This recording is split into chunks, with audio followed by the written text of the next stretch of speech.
नमस्कार. भारतीय जनता पार्टी कार्यालयामध्ये आयोजित या पत्रकार परिषदेमध्ये आपल्या सगळ्यांचं स्वागत.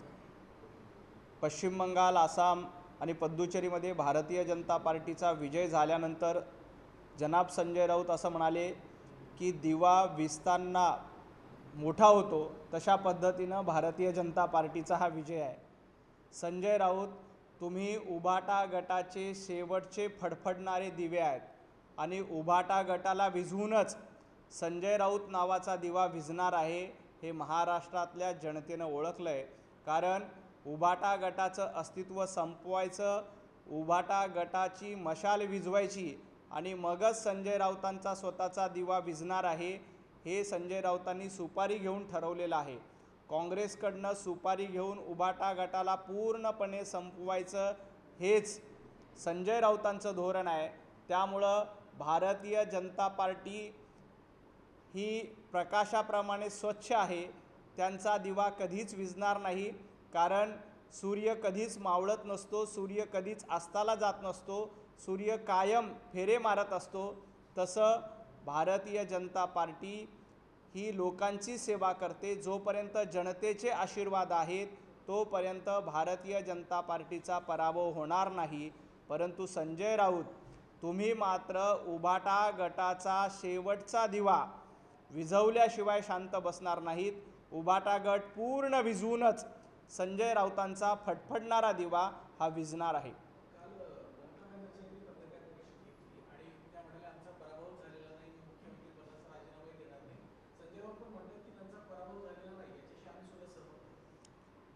एखाद्याला नोकरीमधनं काढून टाकल्यानंतर मी राजीनामा देणार नाही अशी भूमिका घेतल्यानंतर त्या राजीनाम्याला काही अर्थ नसतो. तुम्हाला जनतेनं घरी बसवलंय, तुम्हाला जनतेनं पश्चिम बंगालमधनं काढून टाकलंय. त्यामुळे तुम्ही राजीनामा दिला काय, नाही दिला का, पराभव स्वीकारला का किंवा नाही स्वीकारला का, यांनी काहीही फरक पडत नाही. लोकांचा आदर करणं हे ममता बॅनर्जींनी कधीच केलं नाही.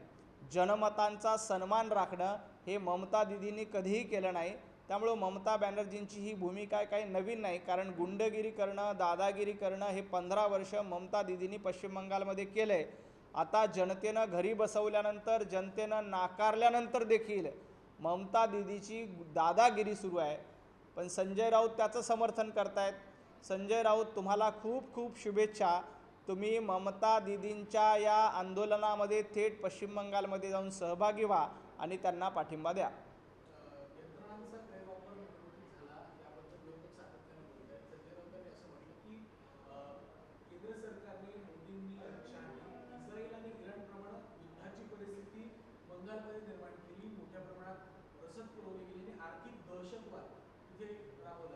नशीब संजय राऊत यांनी पश्चिम बंगालची तुलना इराण आणि इस्रायलच्या युद्धाशी केली.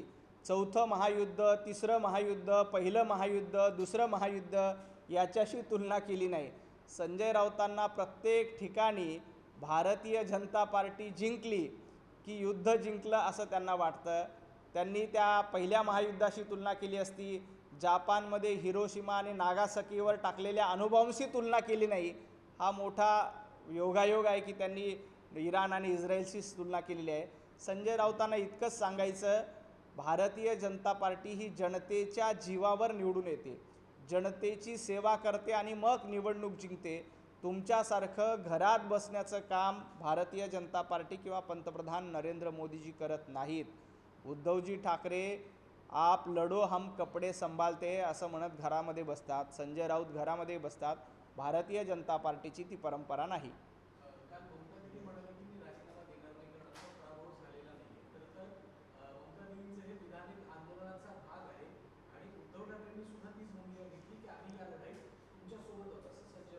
उद्धवजी ठाकरेंना या लढाईसाठी आणि ममता दिदींना या लढाईसाठी मनापासून शुभेच्छा. ममता दिदींनी राजीनामा दिला काय, नाही दिले का, त्यांनी काहीही फरक पडणार नाही. उद्धवजींनी देखील सांगितलं होतं की विधान परिषदेच्या निवडणुकीच्या आधी जेव्हा मुख्यमंत्रीपद गेलं होतं तेव्हा विधान परिषदेचा राजीनामा देईल. परंतु उद्धवजी ठाकरे यांनी तो शब्द पाळला नाही. 6 वर्ष राजीनामा दिले नाही, मात्र घरी बसले. तसंच ममता दिदी आता खरं तर विधानसभेमध्ये पण जाऊ शकत नाहीत, कारण विधानसभेच्या निवडणुकीमध्ये त्यांचा विजय झालेला नाही. एका विधानसभेमधनं ममता दिदींना निवडून येता आलं नाही। गेल्याही वेळेला सोमेंदू अधिकारी यांनी ममता दिदींचा पराभव केला होता। याही वेळेला ममता दिदींचा पराभव करण्याचं काम भारतीय जनता पार्टीच्या कार्यकर्त्यांच्या बळावर झालेलं आहे।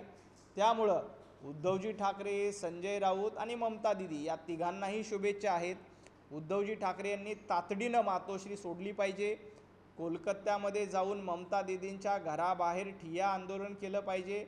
कोलकात्यामध्ये ममता दिदींच्या घराच्या बाहेर जमत नसेल तर उद्धवजी ठाकरे यांनी ममता दिदींच्या घरामध्ये बसून, कारण उद्धवजींना घराच्या बाहेर बसणं आवडत नाही, म्हणून ममता दिदींच्या घरात बसून एक वर्षभराचं आंदोलन कोलकात्यामध्ये जाऊन संजय राऊत, उद्धवजी ठाकरे आणि ममता दिदींनी करावं।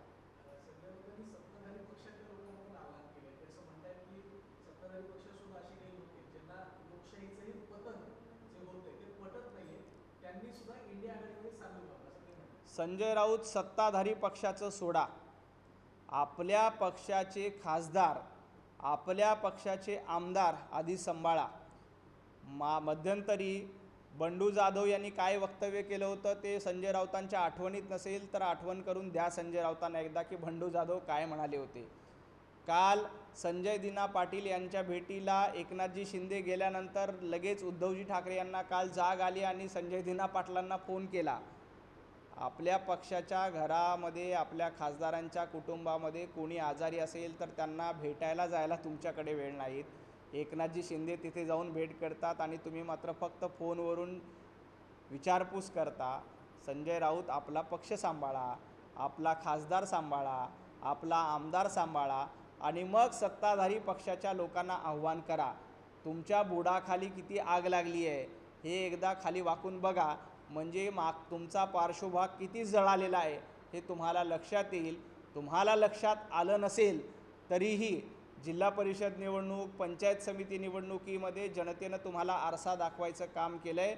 येणाऱ्या काळामध्ये देखील उभाटा गटाला, संजय राऊतांना हा आरसा दाखवला जाईल।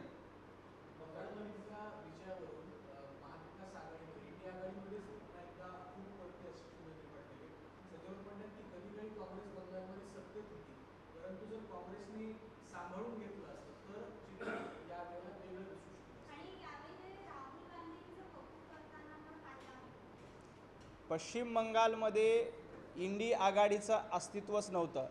इंडी आघाडीला कुठलंही धोरण नाही, कुठलंही ध्येय नाही, कुठलाही अजेंडा नाही। त्यामुळे अजेंडा नसलेला आघाडी, अजेंडा नसलेला मंच म्हणजे इंडी अलायन्स होतं। त्यामुळे ममता बॅनर्जींनी पश्चिम बंगालमध्ये वेगळी चूल मांडली आणि आपला सवता सुभा मांडण्याचा प्रयत्न केला। एकट्या लढल्या काँग्रेसला फाट्यावर मारलं। आपण बघा पश्चिम बंगालमध्ये काँग्रेसची अवस्था काय झाली।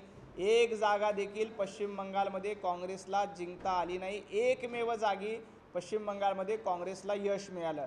संजय राऊत सांगतायत की इंडी अलायन्स एक गठ्ठा आहे, मजबूत आहे, घट्ट आहे। अहो, पश्चिम बंगालमध्ये तुम्हाला सीट शेअरिंग करता आलं नाही, मुंबई महापालिकेमध्ये तुम्हाला सीट शेअरिंग करता आलं नाही, तुम्ही कसल्या इंडी अलायन्सच्या गप्पा मारतायत। इंडी अलायन्सला कुठलंही धोरण, अजेंडा नसल्यामुळे या इंडी अलायन्सचं अस्तित्व पूर्णपणे संपलेलं आहे। हे आपण पश्चिम बंगालच्या निवडणुकीमध्ये बघितलं।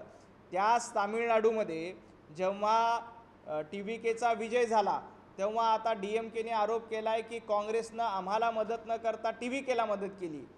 DMKला देखील खड्ड्यात घालण्याचं काम काँग्रेसनं तामिळनाडूमध्ये केलं। उद्धवजी ठाकरे यांना खड्ड्यात घालण्याचं काम काँग्रेसने महाराष्ट्रामध्ये केलं आणि पश्चिम बंगालमध्ये ममता दिदींची सत्ता घालवण्याचं काम काँग्रेसनं पश्चिम बंगालमध्ये केलं। त्यामुळं जो पक्ष काँग्रेसच्या नादी लागला आहे त्याचं अस्तित्व संपलेलं आहे। काँग्रेस हा अजगर आहे, तो आपल्या सहकाऱ्यांना गिळंकृत करतो आणि स्वतः वाढण्याचा प्रयत्न करतोय। संजय राऊत त्या अजगराचे पिल्लू झालेले आहेत आणि अजगर वाढवण्यासाठी संजय राऊत प्रयत्न करतायत, कारण संजय राऊतांना येणाऱ्या राज्यसभेच्या खासदारकीच्या निवडणुकीची चिंता आहे। खासदारकीची निवडणूक जिंकता यावी यासाठी काँग्रेस नावाच्या अजगराला पोसण्याचं काम, वाढवण्याचं काम संजय राऊत यांच्यामार्फत सुरू आहे।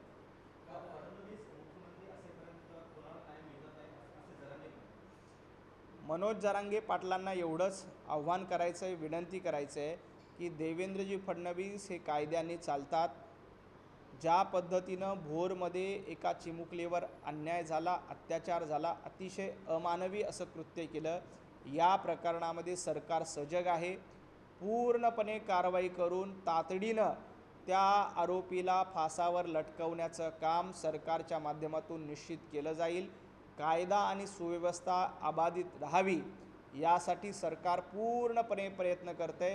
या प्रकरणात तरी किमान राजकारण करू नये एवढीच माझी विनंती आहे. त्यांनी बंगालवर पण बंगालच्या निकालांवर देखील कुठेतरी संशय व्यक्त केलेला आहे.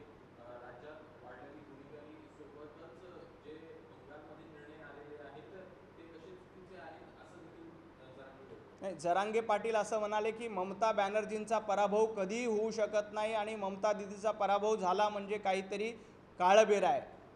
जरांगे पाटील यांचे जो कोणी सल्लागार असतील त्यांना मला सांगायचं की किमान जरांगे पाटलांना नीट ब्रीफ करा. मागच्याही वेळेला 5 वर्षापूर्वी ममता दिदींचा पराभव सोमेंदू अधिकारी यांनी पश्चिम बंगालमध्ये केला होता. जरांगे पाटील हे किमान थोडीशी माहिती घेऊन, त्यांचा सल्ला जो कोणी देतं, त्यांना कोणी सांगतं, त्यांच्याकडनं थोडीशी माहिती घेतली ते जरांगे पाटलांना हे लक्षात येईल की 5 वर्षापूर्वीच भारतीय जनता पार्टीने ममता दिदींचा पश्चिम बंगालमध्ये त्यांच्या घरामध्ये जाऊन पराभव केला होता. ममता दिदींना दुसऱ्या जागावर निवडून यावं लागलं होतं. आता देखील पश्चिम बंगालमध्ये पुन्हा एकदा ममता दिदींचा घरामध्ये जाऊन पराभव करण्याची हिंमत भारतीय जनता पार्टीच्या कार्यकर्त्यांनी दाखवली आणि पश्चिम बंगालच्या जनतेनं भाजपची साथ दिली. जरांगे पाटील, आपण जर का पश्चिम बंगालमध्ये जाऊन बघाल तर ममता दिदीची दहशत काय होती तुम्हाला देखील लक्षात येईल. तुम्ही ज्या ममता दिदींचा गोडवा गाताय, पुळका करतायत की ममता दिदी कधीच पराभूत होत नाही, तर असं कधीही नव्हतं. ममता दिदी 5 वर्षापूर्वी देखील पराभूत झाल्या होत्या. फक्त आपण आपले जो कोणी सल्लागार आहेत त्यांना विचारा की तुम्हाला चुकीची माहिती का दिली जाते.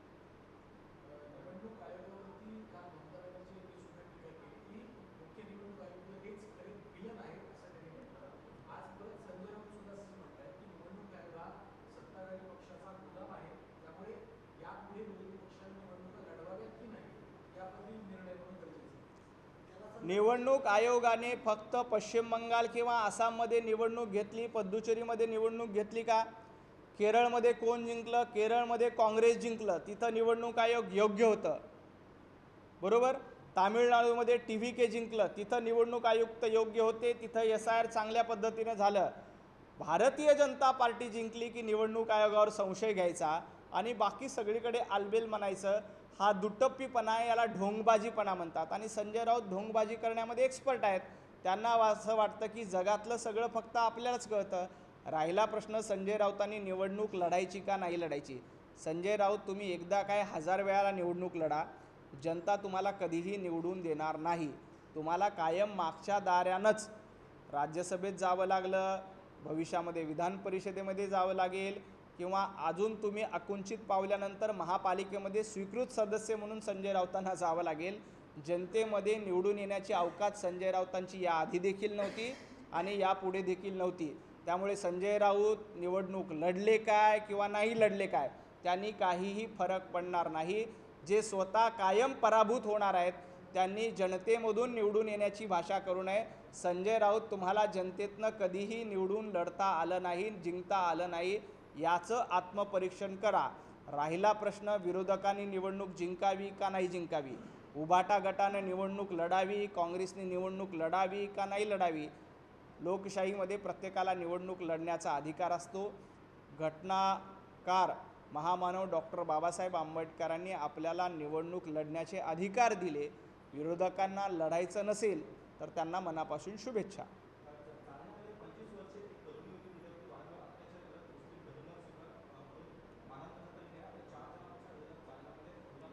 जालन्यामध्ये अतिशय गंभीर घटना घडली. या प्रकरणामध्ये तातडीनं कारवाई होईल. धर्मांतर विरोधी कायद्याच्या मार्फत या प्रकरणामध्ये तातडीनं लक्ष घातलं जाईल आणि अशा पद्धतीनं जबरदस्तीनं, बळजबरीनं धर्मांतर करण्यासाठी मारहाण करणं, जबरदस्ती करणं, याला कुठलीही गय केली जाणार नाही. पोलिसांच्या वतीनं त्या प्रकरणामध्ये तातडीनं दखल घेतलेली आहे आणि दोषींवर कारवाई करण्यात येईल.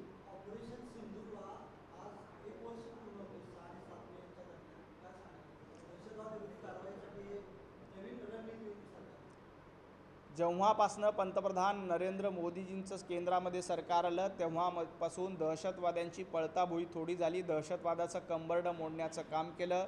सर्जिकल स्ट्राईक असेल, ऑपरेशन सिंदूर असेल, पहलगाममध्ये जेव्हा धर्म विचारून लोकांची हत्या करण्यात आली, धर्म विचारून लोकांवर गोळ्या झाडल्या, त्यानंतर त्याचा बदला म्हणून ऑपरेशन सिंदूर हे आपल्या भारतीय सैनिकांनी केलं आणि या ऑपरेशन सिंदूरच्या माध्यमातून पाकिस्तानमध्ये लपून बसलेल्या दहशतवाद्यांचा खात्मा करण्याचं काम हे आपल्या भारतीय जवानांनी केलं आहे. त्याला आज वर्ष पूर्ण होतं आहे. ह्या जखमा अजूनही आमच्या धगधगत्या आहेत. जोपर्यंत दहशतवाद समूळ नष्ट होत नाही तोपर्यंत असे ऑपरेशन सुरूच राहतील.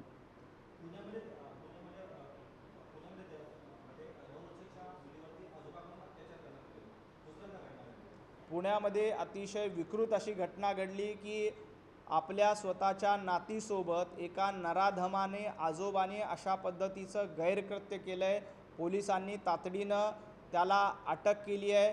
त्याला कठोरातली कठोर शिक्षा व्हावी यासाठी सरकार प्रयत्न करते. एकाच घरात राहणाऱ्या आजोबांनी आपल्याच नातीवर अशा पद्धतीचं गैरकृत्य केलं आहे. मला वाटतं ही माणुसकीला काळिमा फासणारी घटना आहे. या प्रकरणामध्ये लोकांचा देखील तीव्र संताप आहे. त्या आरोपीला तातडीनं अटक केली आहे आणि फास्ट ट्रॅकवर हे प्रकरण चालवलं जाईल. राज्यामध्ये हिंदी सक्षमीकरणाचा मुद्दा अनेक वेळेला चर्चेत होतो. आता सुद्धा तो मुद्दा चर्चेत आला आहे. एक प्रसिद्धीपत्रक शासनाकडून काढण्यात आलं. त्यामध्ये राजपत्रित आणि अराजपत्रित अधिकाऱ्यांची हिंदी परीक्षा घेण्यात येणार आहे. जून महिन्यामध्ये ही परीक्षा होते. राष्ट्रीय पातळीवर काम करणाऱ्या अधिकाऱ्यांना हिंदी यावीच लागते, इंग्रजी यावीच लागते. कुठेही आपल्याला हिंदी विरोध कुणाचाच नाही आहे किंवा इंग्रजी भाषेला विरोध नाही, परंतु महाराष्ट्रामध्ये मराठी अनिवार्य आहे, मराठी सक्तीचे आहे. परंतु राष्ट्रीय पातळीवर आपल्याला काम करताना हिंदी आली पाहिजे. शेवटचा प्रश्न अंबादास दानवे यांची विधान परिषदेवरती पुन्हा एकदा वर्णी लागली आहे. त्यांनी छत्रपती संभाजीनगरमध्ये बॅनर लावले की तुमको क्या लगता था की कभी नहीं लौटेंगे, लो फिर हम आ गए, अशा प्रकारचा आशय त्या बॅनरवरती. नाही, भाजपला आणि शिंदे गटाला पोरं अंबादास दानवे यांनी भारतीय जनता पार्टीला किंवा शिंदे गटाला टोला देण्याच्या आधी, शिवसेनेला टोला देण्याच्या आधी थोडंसं आत्मपरीक्षण करावं. उद्धवजी ठाकरे यांनी राजकीय बळी देण्यासाठी अंबादास दानवे यांची विधान परिषदेवर निवड केली होती. कारण उद्धवजींना हे माहीत होतं की उद्धवजी उभं राहिले असते तर दगाफटका झाला असता. उबाटा गटाचे आमदार उद्धवजींच्या विरोधात मतदान करणार होते. उद्धवजींनी माघार घेतल्यामुळे अंबादास दानवेंना संधी मिळाली. त्यामुळे अंबादास दानवेंना स्वतःच्या कॅलिबरवर अंबादास दानवेचं काहीतरी कर्तृत्व होतं म्हणून ही संधी उद्धवजींनी दिली नाही. आपल्याला पर्याय म्हणून किंवा आपला पराभूत होईल त्याच्याऐवजी दुसरा कोणातरी बळी द्यायचा म्हणून बळीचा बकरा म्हणून तुम्हाला पुढे केलं होतं. परंतु त्यावेळेला सगळ्यांनी एकमत दाखवून बिनविरोध निवडणूक झाली. काँग्रेसच्या कसे पाया पडावं लागलं, काँग्रेसच्या कसं झुकावं लागलं, हर्षवर्धन सपकाळांना कसं जाऊन विनवणी करावी लागली, राहुल गांधींना कसे फोन करावे लागले, याचं एक बॅनर देखील अंबादास दानवेंनी संभाजीनगरामध्ये लावलं तर लोकांना कळेल की काँग्रेससोबत झुकून काँग्रेससोबत वाकून अंबादासजी दानवे यांनी विधान परिषद मिळावी. त्याची एक मोठी बॅनरबाजी अंबादास दानवेंनी केली पाहिजे.